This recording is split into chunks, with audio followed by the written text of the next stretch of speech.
ചെയ്യുകയും സ്തുതിക്കുകയും ചെയ്യുന്നു. കർത്താവിനാൽ അനുഗ്രഹീതരായ ദൈവത്തിൻ്റെ ദാസിദാസന്മാരും ദൈവമക്കളുമായ എന്നെ കേൾക്കാൻ എല്ലാ ദിവസവും ആകാംക്ഷയോടെ കാത്തിരിക്കുന്ന എൻ്റെ പ്രിയപ്പെട്ടവരെ, അനുഗ്രഹീതമായ ഈ നല്ല ദിവസത്തിനായിട്ട് ഞാൻ ദൈവത്തെ സ്തുതിക്കുകയും ദൈവത്തെ പുകഴ്ത്തുകയും ചെയ്യുന്നു. അനുദിന ജീവിതത്തിന് ആവശ്യമായ ആത്മീയ സന്ദേശങ്ങൾ അല്പാൽപ്പൻ വാക്കുകളാൽ പരിശുദ്ധനായ ദൈവം നമുക്ക് ഓരോ ദിവസവും തന്ന് നമ്മളെ ധന്യരാക്കുന്ന ദൈവത്തിൻ്റെ സ്നേഹത്തിനും ദൈവപ്രവർത്തിക്കുമായിട്ട് ഞാൻ കർത്താവിനെ വാഴ്ത്തുന്നു. ലോകത്തിൻ്റെ നാനാഭാഗത്തിരുന്നു കൊണ്ട് ദൈവത്തിൻ്റെ വചനം കേൾപ്പാൻ അതീവ താല്പര്യത്തോടെ കർത്തൃസന്നിധിയിൽ കാതോർക്കുന്ന പ്രിയപ്പെട്ടവർക്ക് ക്രിസ്തുവേശുവിൻ്റെ ധന്യമുള്ള നാമത്തിൽ അതിവിനീതമായ സ്നേഹവന്ദനങ്ങൾ അറിയിക്കുന്ന കൂടെ ആത്മാവിൽ ധ്യാനിപ്പാനും ദൈവത്തിൻ്റെ വചനത്തിൽ നിന്ന് പ്രാപിക്കുവാനും അത് മറ്റുള്ളവരോട് പങ്കുവയ്ക്കുവാനും എന്നെ യോഗ്യനാക്കി ഇന്നും ആ തൃക്കരങ്ങളിൽ താങ്ങുന്ന എൻ്റെ വീണ്ടെടുപ്പുകാരനും രക്ഷകനും എന്നെ അതീവ സ്നേഹത്താൽ കരുതുന്നവനുമായ മഹാദൈവത്തിന് നന്ദി നിറഞ്ഞ ഹൃദയത്തോടെ സ്തോത്രവും സ്തുതിയും മഹത്വവും പുകഴ്ചയും കരയറ്റിക്കൊണ്ട് ഇന്ന് എൻ്റെ ദൈവത്തെക്കുറിച്ച് പറയാൻ ലഭിച്ച ഈ അവസരവും സ്നേഹത്തോടും ശ്രേഷ്ഠമായും പങ്കുവയ്ക്കാൻ ഒരുങ്ങുകയാണ്. നമുക്കെല്ലാവർക്കും അത് ചിന്തനീയമാകട്ടെ, പ്രയോജനമാകട്ടെ എന്നുള്ള അകമഴിഞ്ഞ പ്രാർത്ഥനയോടെ നിങ്ങൾക്ക് വേണ്ടി ഹൃദയത്തിൻ്റെ ആഴത്തിൽ നിന്ന് ദൈവത്തെ മഹത്വപ്പെടുത്തുകയും പ്രാർത്ഥിക്കുകയും ചെയ്തുകൊണ്ട് ദാനിയേൽ പ്രവചനം 2-ാം അധ്യായം, ദാനിയേൽ പ്രവചനം 4-ാം അധ്യായം അതിൻ്റെ 2-ാമത്തെ വാക്യം ഞാൻ നിങ്ങളെ വായിച്ചു കേൾപ്പിക്കുകയാണ്. ദാനിയേൽ പ്രവചനം 4-ാം അധ്യായം അതിൻ്റെ 2-ാമത്തെ വാക്യം വായിച്ചു കേൾപ്പിക്കുന്നു. അത്യുന്നതനായ ദൈവം എങ്കൽ പ്രവർത്തിച്ച അടയാളങ്ങളും അത്ഭുതങ്ങളും പ്രസിദ്ധമാക്കുന്നത് നന്നെന്ന് എനിക്ക് തോന്നിയിരിക്കുന്നു. അത്യുന്നതനായ ദൈവം എന്നിൽ പ്രവർത്തിച്ച അടയാളങ്ങളും അത്ഭുതങ്ങളും അത് പ്രസിദ്ധമാക്കുന്നത് നല്ലതാണെന്ന് എനിക്ക് തോന്നിയിരിക്കുന്നു. നെബൂഖദ്നേസർ രാജാവിൻ്റെ വാക്കുകളാണിത്. ഒരു പ്രത്യേക സന്ദർഭത്തിൽ ദൈവം ആരാണെന്നും യഹോവയായ ദൈവത്തിൻ്റെ പ്രവൃത്തി എത്ര വലുതാണെന്നും കാണിപ്പാൻ പുരാതന ബാബിലോണിൽ എബ്രായ ബാലന്മാർ നിമിത്തം ദൈവം ചെയ്ത അത്ഭുത പ്രവൃത്തികൾ ചരിത്രപ്രസിദ്ധമാണ്. ആരാധനാ സംബന്ധമായ വിഷയത്തോടുള്ള ബന്ധത്തിൽ എബ്രായ ബാലന്മാരെ തീച്ചൂളക്കകത്തിട്ട സംഭവമാണ് 3-ാം അധ്യായത്തിൽ കാണുന്നത്. 3-ാം അധ്യായത്തിനകത്ത് ഇവരെ രാജാവ് നിർത്തിയ ബിംബത്തെ നമസ്കരിച്ചില്ല എന്നുള്ള കാരണം കൊണ്ട് അവർ സത്യദൈവത്തെ മാത്രമേ നമസ്കരിക്കത്തുള്ളൂ എന്ന് കർക്കശമായി തീരുമാനമെടുത്തതുകൊണ്ട് 7 മടങ്ങ് തീച്ചൂള വർദ്ധിപ്പിച്ച് അതിനകത്തിട്ട് ചാരമാക്കി കളയാനാണല്ലോ പ്ലാൻ ചെയ്തത്.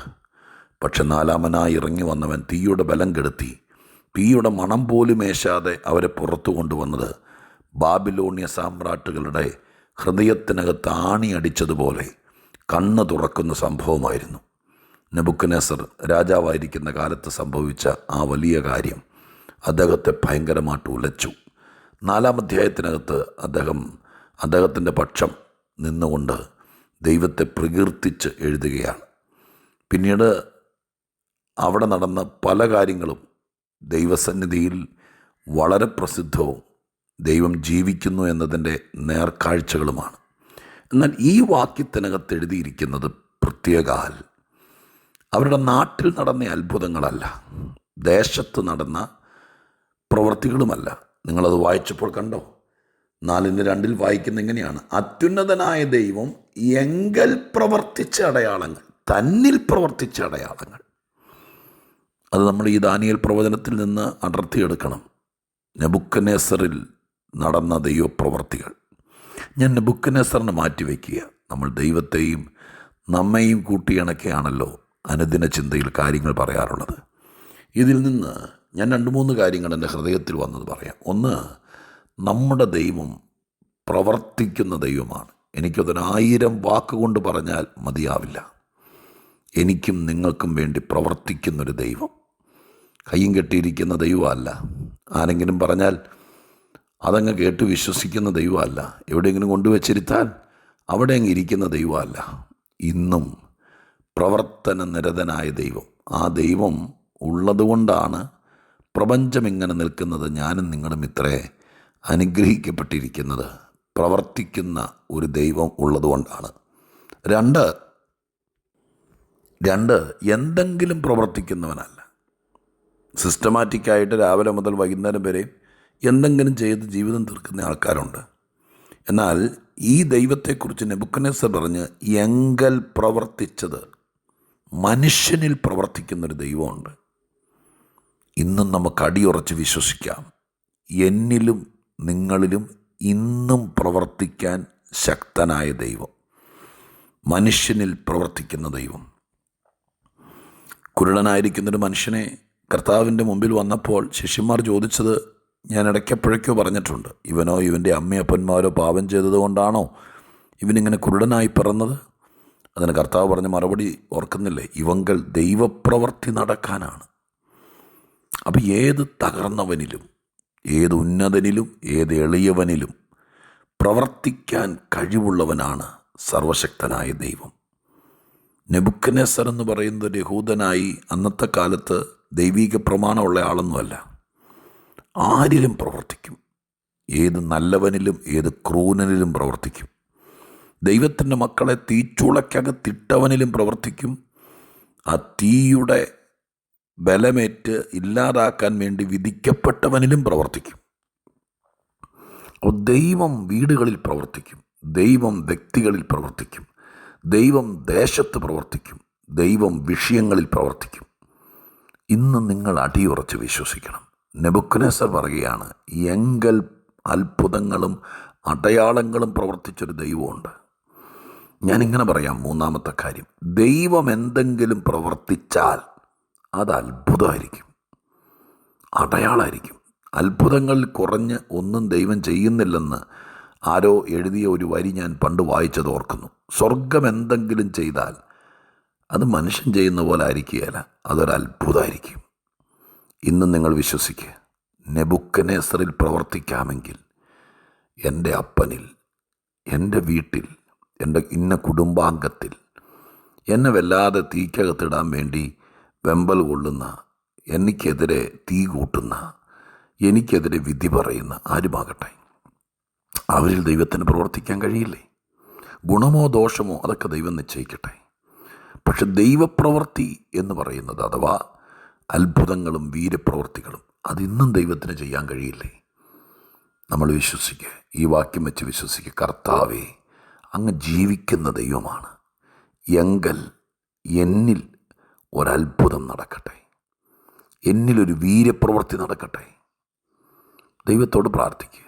ഓർത്തു നോക്ക്, ഈ ആയുസ്സിൽ ഇത്രയും നാൾ പിന്നിട്ടപ്പോൾ പ്രസിദ്ധമാക്കാൻ, അടുത്ത വാക്ക് ഞാനതാ പറയുന്നത്, ദൈവപ്രവൃത്തികൾ പ്രസിദ്ധമാക്കണമെന്ന് താൻ ആഗ്രഹിക്കുന്നു, എനിക്ക് തോന്നിയിരിക്കുന്നു എന്ന് എഴുതിയിരിക്കുന്നത്. അപ്പം പ്രസിദ്ധമാക്കേണ്ട ദൈവത്തിൻ്റെ അത്ഭുതങ്ങൾ, അങ്ങനെ ഒന്ന് നിങ്ങളുടെ ജീവിതത്തിൽ നടന്നിട്ടുണ്ടോ? അങ്ങനെ ഒന്ന് നിങ്ങളുടെ വീട്ടിൽ നടന്നിട്ടുണ്ടോ? ഏത്? പ്രസിദ്ധമാക്കേണ്ട. അദ്ദേഹത്തിന് തോന്നി, അദ്ദേഹം ഒരു ജാതീയനല്ലേ, അദ്ദേഹം യഹോവയായ ദൈവമായിട്ട്. ഈ പിള്ളേർ അവിടെ ചെന്നതിന് ശേഷമാണ് അദ്ദേഹത്തിന് ചില വിഷയങ്ങളിലൂടെ യഹോവയായ ദൈവത്തെക്കുറിച്ചുള്ള ചിന്ത വരുന്നത്. പരമ്പരാഗതമായി യഹോവയെ സേവിക്കുന്നവരല്ലിവർ. പക്ഷെ അദ്ദേഹത്തിന് ഇപ്പോൾ തോന്നിയിരിക്കുന്നു, എങ്കൽ പ്രവർത്തിച്ച അത്ഭുതങ്ങൾ പ്രസിദ്ധമാക്കണം. നമുക്ക് ദൈവത്തോട് ആകാംക്ഷയോടെ ആഗ്രഹിക്കുക, നാഥ, എല്ലാവരും അറിയേണ്ട, പ്രസിദ്ധമാകേണ്ട ഒരടയാളം, ഒരത്ഭുതം ഈ നാളുകളിൽ എന്നിൽ ദൈവം ചെയ്യണമേ എന്ന് ദൈവത്തോട് പ്രാർത്ഥിച്ചുകൂടെ? ഇന്നും ആ ദൈവം ചെയ്യാൻ വിശ്വസ്തനല്ലേ? ദൈവം ഇങ്ങോട്ട് പറഞ്ഞിട്ടില്ലേ?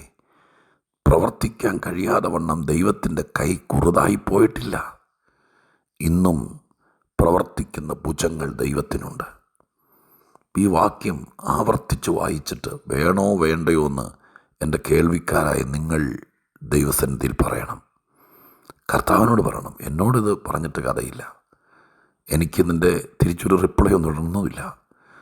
നിങ്ങളുടെ ഹൃദയത്തിനകത്ത് ഈ വാക്കുകൾ നെബൂഖദ്നേസർ പറഞ്ഞതുപോലെ, എൻ്റെ ദൈവമേ, ഈ വിഷയത്തിൽ ഞാനിപ്പോൾ കടന്നു പോകുന്ന ഈ പ്രതിസന്ധിയിൽ, ഞാൻ ഈ ദിവസങ്ങൾ അഭിമുഖീകരിക്കാൻ പോകുന്ന പ്രധാന വിഷയത്തിൽ എൻ്റെ ദൈവം ഒരു വീര്യപ്രവൃത്തി ചെയ്യണം, ഒരടയാളം, ഒരത്ഭുതം.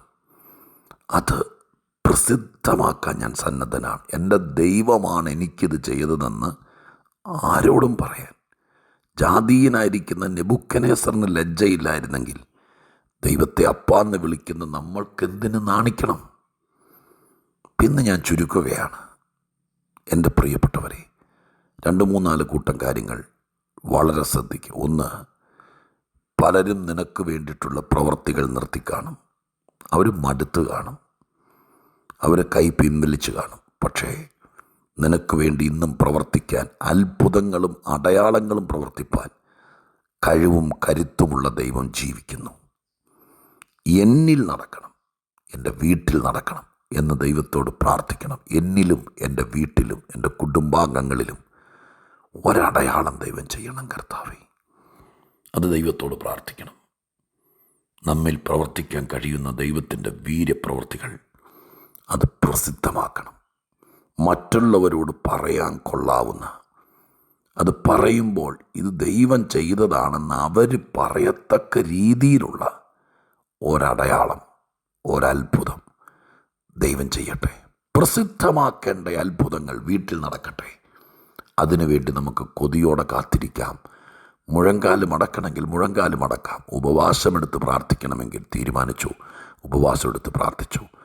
ദൈവം പ്രവർത്തിക്കുന്നവനാണ്, നിങ്ങളിൽ പ്രവർത്തിക്കും.